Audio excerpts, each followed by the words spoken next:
এসে গেছি ইতিহাস বিদ্যার্থী টিউটোরিয়াল চ্যানেলে। আজ আমি নেপোলিয়নের পতনের কারণ নিয়ে আলোচনা করব। তাহলে আলোচনাটা শুরু করি। অসামান্য সৈনিক হিসাবে ইতিহাসে নেপোলিয়নের নাম অবিস্মরণীয়। তিনি ক্রমাগত যুদ্ধে জয়ী হয়েছেন এবং যতকাল তিনি জয়লাভ করেছেন ততকাল তিনি ক্ষমতার শীর্ষে অধিষ্ঠিত ছিলেন। যেদিন থেকে যুদ্ধে তার পরাজয় শুরু হয় সেদিন থেকেই তার ক্ষমতার আসনও নড়ে উঠল বলা যেতে পারে। বিপ্লবী আবেগের দ্বারা অনুপ্রাণিত অগণিত ফরাসি সৈন্য ও তার প্রায় অলৌকিক সামরিক প্রতিভা পুরনো স্বৈরাচারী রাজতন্ত্রের সৈন্যবাহিনীকে ছিন্নভিন্ন করে দিয়েছিল। কিন্তু যতদিন যেতে লাগলো ও নিরন্তর যুদ্ধ চলতে লাগলো ততই ফরাসি সৈনিকের জঙ্গি জাতীয়তাবাদী আবেগ স্তিমিত হতে থাকলো। জাতির শান্তি কামনার সঙ্গে নেপোলিয়নের যুদ্ধলিপ্সার বিরোধিতা দেখা দিল। ক্রমে ফরাসি বাহিনীতে শুধু ফরাসি সৈনিক নয়, ফরাসি সাম্রাজ্যের অন্তর্ভুক্ত বিভিন্ন জাতির মানুষকে যোগ দিতে বাধ্য করা হলো। ইটালীয়, স্যাক্সন প্রভৃতি জাতির সৈনিকেরা ফরাসি বাহিনীতে যোগ দিতে বাধ্য হওয়ায় ফরাসি সম্রাটের প্রতি এরা ক্রমশ বিরূপ হয়ে ওঠে। নিরবিচ্ছিন্ন সামরিক সাফল্য সত্ত্বেও বয়সের সঙ্গে সঙ্গে নেপোলিয়নের শরীর ও মনের ক্ষয় লক্ষণীয় হয়ে উঠেছিল। রুশ অভিযান ও লাইপজিগে তার চিন্তার শিথিলতা স্পষ্ট হয়ে ওঠে। 1805 খ্রিস্টাব্দে নেপোলিয়ন কখনোই স্মোলেনস্ক পেরিয়ে মস্কো যেতেন না। মস্কো যাওয়াতেই তার মহতী সেনা বা গ্র্যান্ড আর্মি বিনষ্ট হয়। অন্য একটি কারণেও নেপোলিয়নের পক্ষে ক্রমাগত জয়লাভ করা কঠিন হয়ে উঠেছিল। ইউরোপীয় রাষ্ট্রসমূহের সেনাপতিরা নেপোলিয়নের কাছ থেকে তার রণকৌশল অনেকটা আয়ত্ত করে নিয়েছিলেন। নেপোলিয়নের কাছে পরাজিত রাজ্যসমূহ ফরাসি পদ্ধতি অনুযায়ী সৈন্যবাহিনী সংগঠিত করছিল, নেপোলিয়নের আক্রমণাত্মক ও গতিশীল রণনীতির প্রয়োগ করছিল, বিনষ্ট সামরিক ভারসাম্য আবার সমতা লাভ করছিল। সুতরাং এরপর জোটবদ্ধ ইউরোপের কাছে কোনো খণ্ডযুদ্ধে পরাজিত হওয়া নেপোলিয়নের পক্ষে সম্ভব ছিল না। অথচ নেপোলিয়নের পক্ষে কোনো খণ্ডযুদ্ধে পরাজিত হওয়া অত্যন্ত বিপজ্জনক ছিল। 1813-তে তিনি নিজেই সেকথা মেটার্নিখকে বলেন, বংশানুক্রমিক রাজাদের পক্ষে 20 বার যুদ্ধে পরাজিত হয়েও রাজধানীতে ফিরে যাওয়া সম্ভব। আমি তা পারি না, কারণ আমি ভুইফোর সৈনিক। আমার শক্তি হ্রাস হবে, আমাকে দেখে লোকে ভয় পাবে না। এমন কোনো দিন যদি আসে সেদিন আমার কর্তৃত্বের শেষ। নেপোলিয়নের সাম্রাজ্যের কোনো ঐতিহ্য ছিল না। একজন সৈনিকের অসামান্য প্রতিভা এই সাম্রাজ্যকে সৃষ্টি করেছিল। এই সৈনিকের সাফল্য ও ভাগ্যের সঙ্গে এই সাম্রাজ্য অবিচ্ছেদ্যভাবে জড়িত। অপরিণত ঐতিহ্যহীন এই সাম্রাজ্যের জনপ্রিয়তাও ছিল না। প্রয়োজনের মুহূর্তে পদস্থ কর্মচারীদের সাম্রাজ্যকে পরিত্যাগ করে শত্রুপক্ষে যোগ দেয়া থেকেও এই সাম্রাজ্যের অবাস্তবতা স্পষ্ট হয়ে ওঠে। সুইডেনের রাজা মার্শাল বর্ণদোত তালেরা ও ফুসে শত্রুপক্ষতে যোগ দেন। নেপোলিয়নের টিকে থাকার একমাত্র উপায় ছিল অবিচ্ছিন্ন সাফল্য, কিন্তু তা কোনো মানুষের পক্ষে কখনোই সম্ভব নয়। সাধারণভাবে ধরে নেওয়া হয় যে বিজিত দেশে নেপোলিয়নীয় স্বৈরাচার যে জাতীয়তাবাদী চেতনাকে জাগ্রত করেছিল তাই শেষ পর্যন্ত নেপোলিয়নের বিরুদ্ধে বিজয়ী হয়। ফরাসি জাতীয়তাবাদী আবেগই নেপোলিয়নকে অপরাজেয় করেছিল। নেপোলিয়নের আধিপত্য বিজিত দেশের মানুষের মনে সেই জাতীয়তাবাদী আবেগকেই সৃষ্টি করে এবং নেপোলিয়নকে এই নতুন আবেগই ধ্বংস করে। এই অভিমত পুরোপুরি মেনে নেওয়া কঠিন, কারণ বিভিন্ন ইউরোপীয় দেশে জাতীয়তাবাদী আন্দোলন তখনও মুক্তিযুদ্ধের রূপ নেয়নি।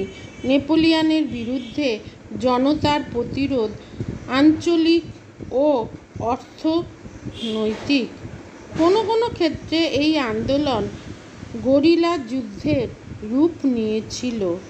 নেপোলিয়নের পরাজয়ের মূলে তার অতুচ্ছ উচ্চাকাঙ্ক্ষা এবং ইউরোপের জোটবদ্ধ রাজতন্ত্রসমূহের সামরিক শক্তি।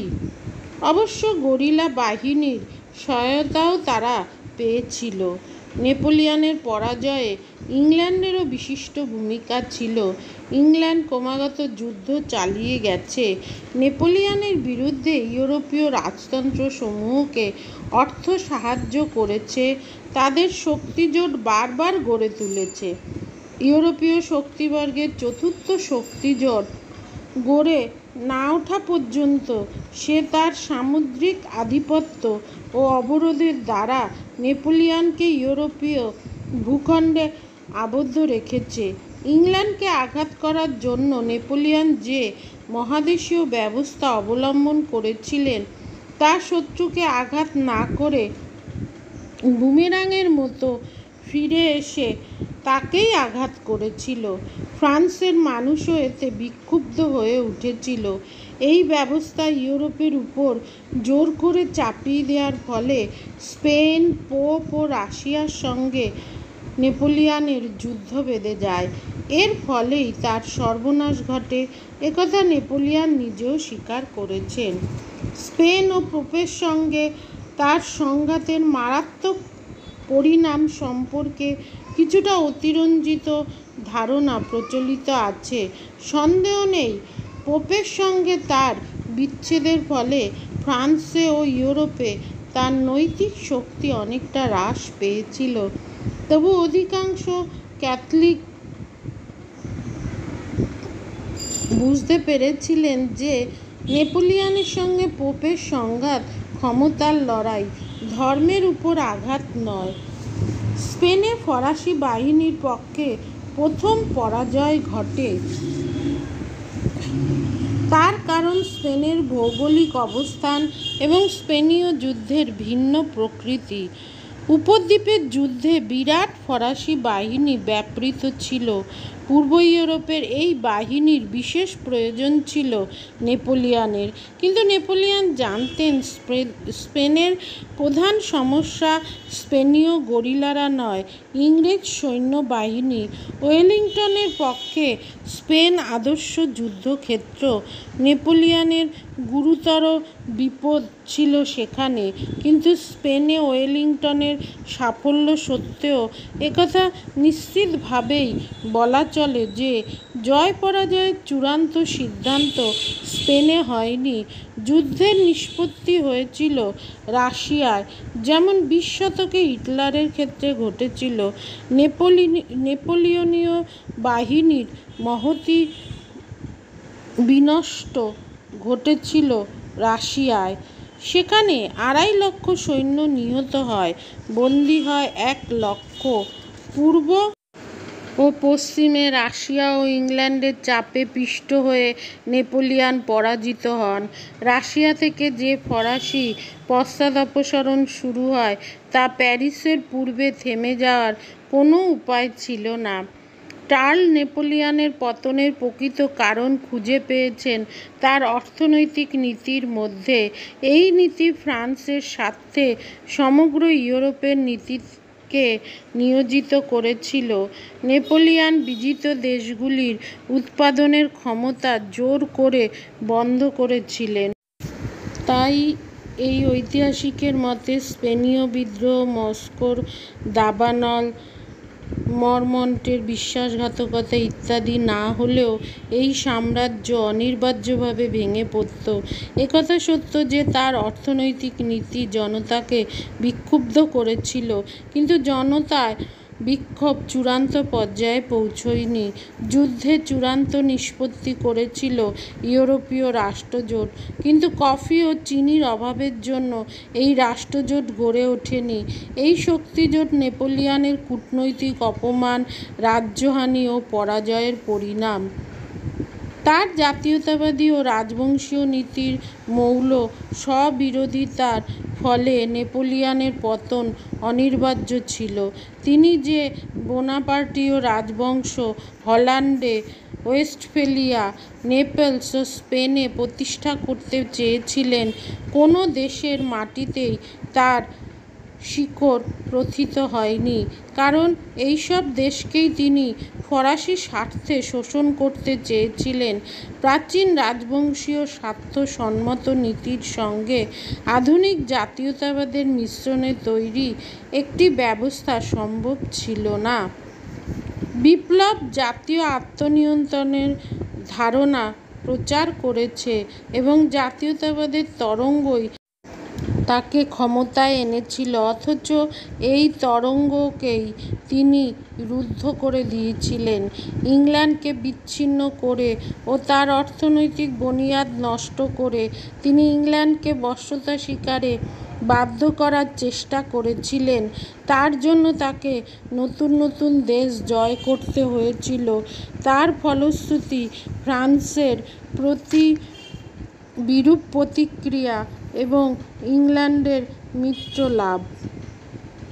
যুদ্ধজয় ও প্রতিরোধের এই দুষ্ট চক্র এবং জাতীয়তাবাদী ও বোনাপার্ট বংশীয় নীতির সংঘাত সাম্রাজ্যের পতন অপ্রতিরোধ্য করে তুলেছিল, কিন্তু নেপোলিয়নের চারিত্রিক অবনতি এই অপ্রতিরোধ্য পরিণাম দ্রুততর করে তোলে। চরম ক্ষমতার অধিকারী হয়ে নেপোলিয়ন তার স্বাধীন বিবেকবুদ্ধি সম্পন্ন পরামর্শদাতাদের সহ্য করতে পারতেন না। নির্বিচারে মন্ত্রীরা তার আদেশ পালন করবে, তাই তিনি চেয়েছিলেন। তিনি পরামর্শদাতা চাননি, ভৃত্য চেয়েছিলেন। যতদিন যেতে লাগল, নেপোলিয়নের কর্মের পদ্ধতিও পরিবর্তিত হতে লাগল। সীমাহীন উচ্চাকাঙ্ক্ষার দ্বারা তাড়িত নেপোলিয়ন মধ্যপন্থী সতর্কতাকে একটি নিষ্ফল প্রতিবন্ধক বলে মনে করতে লাগলেন। মার্শাল ফসের ভাষায়, তিনি ভুলে গিয়েছিলেন যে মানুষ ঈশ্বর নয় এবং ব্যক্তির উপর জাতি ও সমগ্র মনুষ্য জাতির উপর নৈতিক নিয়ম আছে। তিনি ভুলে গিয়েছিলেন যে যুদ্ধ সর্বোচ্চ লক্ষ্য নয়, কারণ শান্তির স্থান যুদ্ধের উপরে।